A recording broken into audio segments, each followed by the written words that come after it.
J'ai déjà fait une vidéo sur Néandertal au tout début de ma chaîne. Je vous recommande pas d'aller la voir, je suis moi-même dans l'incapacité physique de la regarder.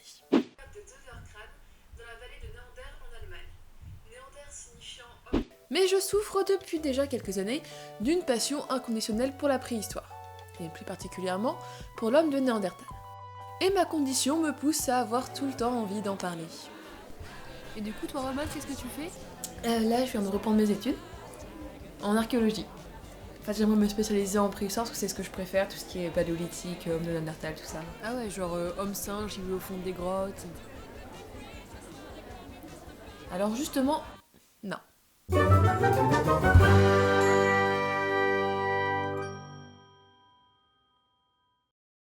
Néandertal est dénué d'intelligence. C'est faux. Néandertal était tout aussi intelligent que pouvait l'être Homo sapiens par exemple. Et cette intelligence est visible dans différents aspects de sa culture. Je savais même pas qu'il y en avait une. Si, c'est même ce qu'on appelle la culture et l'industrie moustérienne. Pour ce qui est des outils, en Europe, les Néandertaliens ne se contentent plus de simples galets aménagés. Ils vont diversifier l'outillage avec des pointes moustériennes, des lames Levallois, des racloirs, etc. Ils pratiquent un débitage préférentiel comme la méthode Levallois qui permet de prévoir la taille et la forme du ou des outils qu'il va pouvoir produire avec le bloc de matière première qu'il a entre les mains. Le Néandertal va aussi beaucoup travailler sur l'os et le bois animal ou végétal.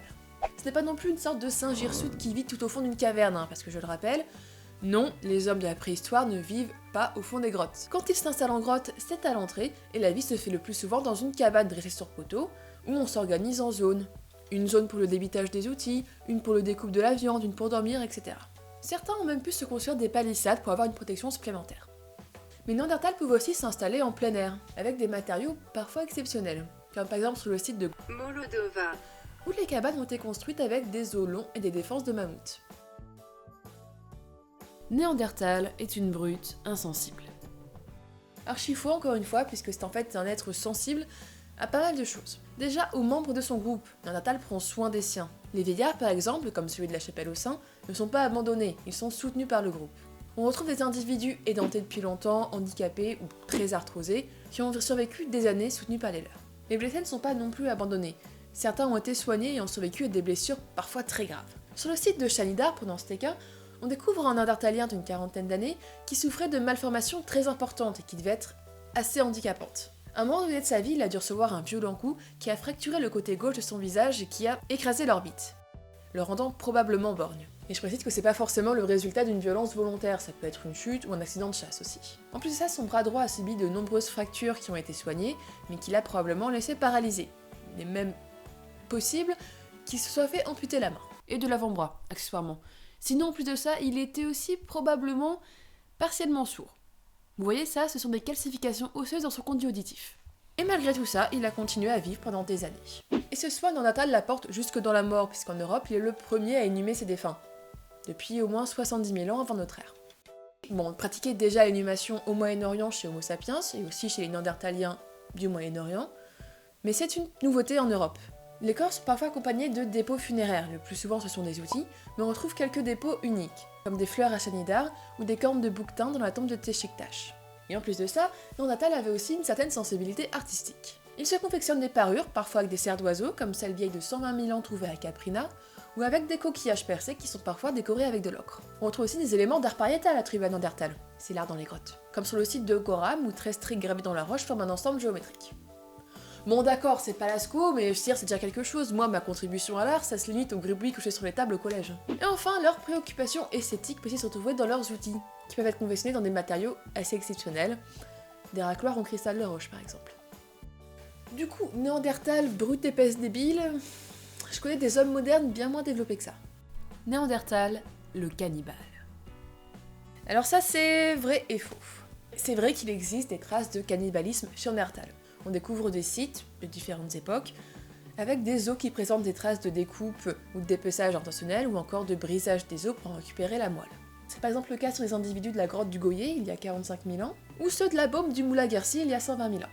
Mais je rappelle que l'anthropophagie a été et est toujours parfois pratiquée aussi par l'Homo sapiens, qu'elle soit rituelle ou de survie. Son existence chez Néandertal reste rare et les quelques témoignages n'en font un acte ni systématique ni répandu, et absolument pas caractéristique de l'espèce.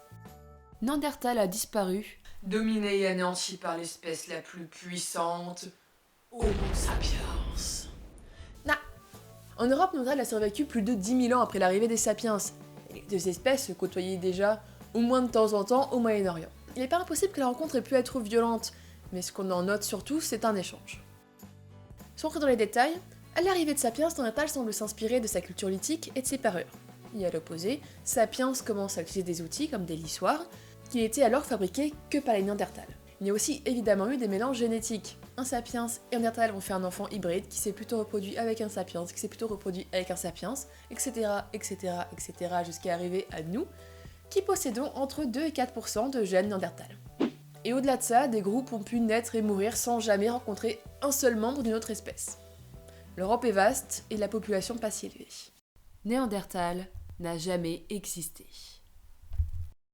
Bah, si. Sur ma dernière vidéo, j'ai reçu quelques commentaires comme quoi tout ça n'était que mensonge et billevesé, qu'on nous ment depuis le début et que ça n'est jamais arrivé. Tu peux pas vraiment aller contre les preuves scientifiques, matérielles, génétiques et tout le reste. On connaît des squelettes, on connaît des outils, des empreintes de pas, des traces d'ADN néandertalien en nous. Dire que ça n'existe pas, c'est à peu près aussi pertinent que dire Les chats n'existent pas. Voilà, j'espère que cette vidéo vous aura permis de vous débarrasser de quelques idées reçues que vous auriez pu avoir sur un sujet que je trouve personnellement passionnant. Ouais, je suis complètement seule. Hello, darkness, my old friend. Mais si vous intéresse aussi, je vous laisse une petite bibliographie dans la description. Si vous n'êtes pas trop lecture, je vous recommande aussi le documentaire Qui est une Néandertal, qui est très intéressant et bien foutu, que vous pourrez probablement retrouver en ligne. J'espère que vous avez appris plein de choses, mais surtout j'espère que ça vous a quand même intéressé, même si c'était un petit peu plus sérieux que d'habitude. Et je vous dis à la prochaine pour une nouvelle vidéo. Salut!